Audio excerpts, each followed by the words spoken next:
here's a quick introduction for those that don't know Adobe, and a refresher for those that were there on Friday and know a bit more about it now. To start off with, I'm going to go File, New, and I get this dialog box which comes up. It doesn't really matter what I work in, so long as I work in RGB to begin with. You can work in both RGB and in CMYK if you want to, but all the filters and everything work in RGB, so let's just go with that. And it doesn't really matter what size document we have, because Illustrator is a vector program, so that everything is made by a mathematical equation. If you have a bitmap program like Photoshop, you start in the top left corner and you go along in lines describing each pixel as a color value and a tonal value, and it goes along line by line, so it goes all the way down through the whole of the image, and that's what generates the large file size. If by contrast you use a vector program, you can create shapes by mathematical equations. So let's just have a quick look at this. If I press M on my keyboard, you can see that I get the rectangle tool which comes out, and this is a rectangle, and I can reshape it and move it around and deform it in any way I like, and it is just generated by mathematical equations called vectors.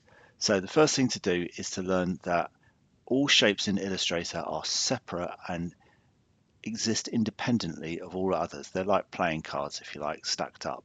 So let's go to the black arrow. The shortcut for the black arrow is V, and that means I can move this around. And if I look at my toolbox, you can see I've got a white fill and a black stroke. If I change the white fill with the color picker, which you'll know from, say, Photoshop, let's change it to that color there. Boom, you can see that I've got the fill at that value there. If I click on the stroke, I can change the color up here, and I can change the thickness. Let's just change the thickness up appreciably so you can see it. There we go. So now you can see I've got a black stroke around this purple blue fill, but I can change the color to green just by clicking up, because that's in front. If I want to flip those over, I can either use the little double-headed arrows there, click them over, or I can press Shift X on Mac or PC, and that will do it.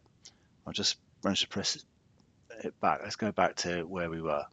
Okay, so if I press Shift X, you see it reverses. If I want it to go back to the default values of a white fill and a black stroke, I just press D. So there we have a 1 pixel stroke, 1 point stroke, very important, not pixels, points, point stroke round a white fill. If I want to move this, I can rotate it with the black arrow. I can resize it, stretch it, taller, thinner, whatever I want to do, make it shorter and wider. And I can also, since the last about 3 years, I can rotate these corners, make these rounded if I want to, or I can make those pointed. There are other tools to do that, and we'll come to those in a moment. But let's just get that one there. Now, if I want to make a copy of that with the black arrow, I hold down the Alt key, and I can generate copies like that. You can do that with any shape. It's exactly like the mover tool in Photoshop. Let's look at the other arrow that we've got. We've got 2 more, but this is the main one, the A arrow. The shortcut is A for this. If I click on this, this path point is solid and those are hollow, and that means I can move that one around, or I can move that one around there like that. If I click off and click on the whole thing, I can only just move it because all the path points are selected. So if I click off and drag a marquee, I can select one path point. I'll click off again, do that again, drag it out so I'm selecting one path point, and I can move that around. I can also move the path segments around, and the one opposite me appears to be glued down like that, and I can do the same with this one as well to move it around there like that. So the white arrow, the direct selection tool, is your friend. If you want to get to the black arrow, press V. If you want to get to the white arrow, press A. If you hold down, you choose another tool like M for the rectangle tool, the marquee tool, and then hold down Control, well, be the Command on the Mac, Control on the PC. It gives you the last arrow tool that you used whilst you're holding down Control. Okay, so that's how to make an irregular shape. I'm just going to press V for the black arrow and then press M for the rectangle tool, and then just draw a new shape. Then I'm going to press L for the ellipse tool, hold down Shift so I can draw a circle, M for the rectangle tool, hold down Shift so I've got squares. Now I can select this tool, and then I can say, right, I want to put the fill in front, so look at the tools on the left, and you can see by pressing X I get the fill in front. Then I can choose a color for that, then press X so I get the stroke in front, and then let's just give that a 5-point stroke. Let's press V again to get the black arrow tool, and then I'm going to give this, press X for the fill to go in front. I'll make this a kind of yellow color, and then I'll make the stroke the complementary color of that. So I'll press X to put the stroke in front, and then I'll put blue around that, and let's give that a, I don't know, 16 points. Right, and then finally I'm going to press V for the black arrow, select the last marquee there, and then I'm going to give that a red fill. So I press X to put the fill in front, click on the red, and then of course I'm going to press X again to get the stroke in front and give that a green stroke, and then just ramp that up. Now I could, let's say I want to go to 19.5 points. There we go. Oh, and it's done it there, but it's right out in front of the fill. So let's just put the fill in front. Actually, that's gone wrong, isn't it? Let's just delete that and try that one again. Let's go M like that. So now I want to set this to be D, and then let's give this 19 strokes and then make it 19.5. So it is actually 19.5. I don't know what happened there. I must have mistyped the number. And then we wanted to make that, let's put the stroke in, no, let's put the fill in front, and we were going to make that red, and then we're going to put the, press X to get the stroke in front, and then we were going to make that green, like that. So now we've got our colors there, but I want to put this one to the back. So I can go up to the object menu and choose arrange and center back, or I can right click on it and I can go down to, oh, my menu's too long for the screen, so let's just right click and go arrange, and then it's down the bottom here, center back.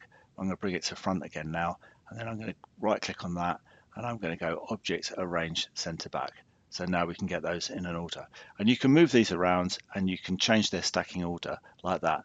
Alternatively, if we look over here, we've got our palettes, and all the palettes are arranged in the Windows menu alphabetically, and we want to go for layers, which is F7, but it's also available here, and you can see that we've got our layer palette there. Now if I drag that off, it may be that I look at this and think, well, this is all taking up too much space, so let's just get some of these palettes that we don't use very much, and let's just put them in there, and then we've got little arrows on here which will fill up the space if we let it.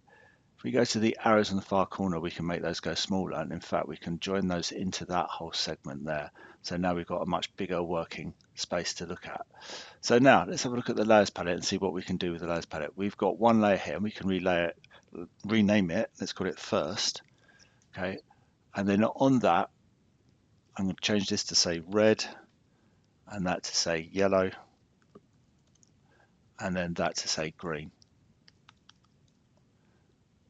Oh, green, not, I want to say green. Right, so now if I want to, I can click on this and I can move that up so it changes the order, and I can bring that to the front, and then I could, let's put this over here so we can see it clip more clearly. Let's put the red in front, or let's put the red at the back. Drag that down. There we go.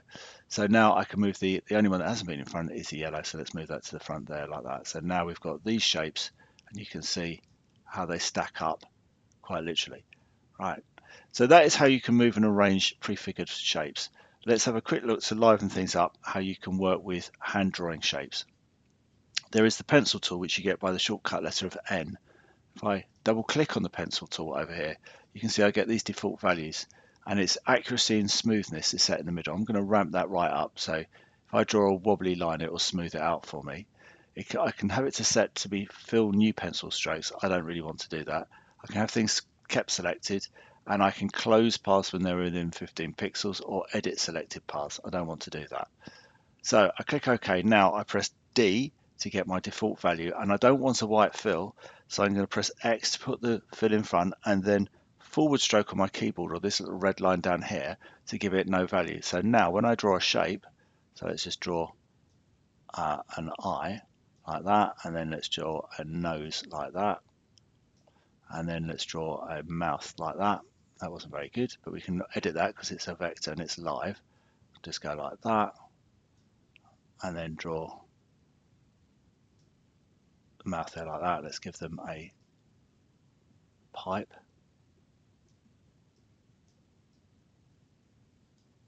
And you can see when I draw the smoke, it smooths it out for me. So now I've got this wonderful drawing here, and I can select it all and do whatever I like to it. If I think I've got something in the wrong place, I can press the white arrow, A for the white arrow, and move that around there like that. And then maybe I don't like that extra point there like that, and so on. I can move things around, I can make things bigger. You know, when you do a drawing, sometimes you wish you just had this sort of ease of a vector program to just resize things. But that will do. And then that's going to be, I'm going to rename this and call it face. Okay, so let's now look at how the layers palette can help us. If I want to lock the layer so I can't do anything with it, I just click on that little padlock there. If I want to make it invisible so you can't see it, I click on the eye there, just as you would do in Photoshop. I can unlock it, and then I can lock individual path points. So let's find that one there, which is here, the top one. I could lock that, and now I can select the others, but I can't select that one. Okay, let's hide all those layers. If I want to select all of the paths on a layer, I go past this circle, and then I click here, and it gives me everything that's selected. I can double click in the space to get the layer options and rename it there, and I can dim it to 50%, or I can lock it, and I can also change its color. So I might want to change its color to another color there so that the paths show up with a different color. Let's just change it very slightly there like that. Or I can pick from a custom list here. I can make it cyan. That's not a good one actually. It's just a medium blue, back to medium blue. Or I'll tell you what, let's do it to red just so you can see it just for a second, or orange. Click OK. Now everything is orange. Okay, so when it's selected, it goes orange. When it's not, it goes back to its default appearance. Okay, so what I'm going to do is I'm going to lock that layer, and then I'm going to hide it, and I'm going to create a new layer down the bottom here, create new layer. And now I'm going to draw I'm going to press L for the ellipse, D for the default value, X D for the default value. Then I'm going to press Shift X to flip over, so we've got a black fill. If you look at the colors at the bottom of the toolbox, we've got a black fill and a white stroke and forward stroke. Then hold down Shift, so I've got a circle. Now I've got a circle, and if I press A for the white arrow, you can see I've got 1, 2, 3, 4 points on the outside. This is the one that interests me. This is what I'm going to do. Behind the pen tool, which is P, there is the Convert Curves or Anchor Point tool, as it's now called. The shortcut for that is Shift C. If I click on that, I turn a round curve into a point. And then if I hold down Shift and press the left arrow, I can pull that out into a teardrop shape, which is fine. Now press V because I want to edit the full shape. And that's still a bit thick, but we'll go with something like that. Okay, maybe make that a little bit thinner. Right, so now I've got this teardrop shape here. If I go to the window menu, I can get the brushes palette out. And here you can see I've got all of these brushes available to me. And I want to turn my shape that I've just made into a brush. So there are 3 ways to do this. While it's selected, I could click on the plus there to make a new brush. I could go to the menu there. Let's just get rid of that, it's distracting. Go to the menu there and go new brush. Or I could just drag it into the grey area there. And it says, what kind of brush do you want to make? And I'm going to make it into an art brush. Click OK, and I'm going to set the coloration method to tints. And just click OK to accept all the defaults there. So now I'm going to hide this up here, and I'm going to call this brush, or brushes actually. Right. Okay, and then let's lock that, hide that. Let's go back to this layer here and unlock it. Select all of the path points in it, and then I'm going to apply my brush. And now you can see it looks as though I've drawn my drawing with an ink pen. Interesting, straightforward and easy to do. But we can do a whole lot more. This is just a start. So I'm going to lock and hide that picture, show this one again, and I'm going to grab this, hold down Alt as we did before with the black arrow to make some duplicates. And then I want to zoom in on it, so I'm going to press Z for the magnifying glass, and then press V for the black arrow and select the middle one, and then let's just make that kind of a bit longer, move it around maybe like that. And then this one here, let's just move that around so it looks a little bit kind of random, maybe like that. Select all of those three. Remember, we're zoomed right in. Go to the brushes palette, go to the menu and say new brush, and this time choose scatter brush. Click OK. The dialog box comes up and we're going to click OK. Right, now I want to return back to the normal size of my screen. So I just go to fit all in window, and we've got it there. Okay, and I'm going to move my brushes out of the way a little bit here, and then let's lock and hide the brush layer. Let's show the face layer, and let's grab all of these paths here, and let's just go edit, copy. So now we've got this applied here. All right, and now instead of applying the brush that we had before, we're going to apply the scatter brush that we made here, and we've got this, which doesn't look too impressive. So let's click off, and let's see how we can alter that. It's one of the few occasions where you can change something without having it selected in Illustrator. So I'm going to double click and I'm going to click preview. Unfortunately, this is going to cover up some of the drawing. So it says, first of all, rotate relative to page. I'm going to do it relative to path. And then we've got size. I'm going to reduce it down, and spacing, reduce it down there like that. And when I do that, you can see we're starting to get it moving around. And scatter it, well, I'm not going to scatter it. We could scatter it, but let's set that to be 0 again. Apply to strokes, and then let's open it up again. So that's our original one there. And then we've got rotation. We could have a little bit of rotation in there. But instead of having everything fixed, we can have it at random. So that means we've got a top range and a lower range. And then we could do the same for spacing. So let's just move that around. So then we get some areas where it's very close together and some areas where it's further apart. And we can do this with rotation as well. Let's just do that a little bit, and let's set that to be random. So we got that there. So we got some marks there. I'm going to reduce my size down quite dramatically, and the spacing, I think, at the lower end. Maybe let's pull that down a bit there. Maybe that's too small. Let's do that. And then let's change the method to tints, and then click OK. Apply to strokes. That's all applied. So now on the color, I can change my color. Let's just make that kind of green color. So we've got it there like that, and it should have changed the color. Let's just have a quick look at that. That's okay. So we'll go back to our brushes palette, click on there, set it to be tints. Sometimes this is unpredictable. Let's just try tints and shades. Not working. That's interesting, not working. It should have changed color. Let's just take that back to tints. That should apply to strokes. I'm not quite sure why that's not doing that. Well, let's try the next bit anyway. Let's go to edit and let's paste, but let's paste it in front. And now we've got our original drawing, and let's change the color there to green. There you go. Now that's working. And I'm not quite sure why that's not working on the other one, but we can go back to our brush here and we can change how it behaves. We can change its width. Oh, click preview. And we can make it pressure. Well, we haven't got a graphic tablet, so we'll keep it at that there. Let's make it a bit wider. Okay. There's other things you can do. Scale proportionately, stretch and so on, but we're just going to leave it like that. Apply to strokes, and that's how you can draw something that looks like it's been drawn with an ink pen all the way through.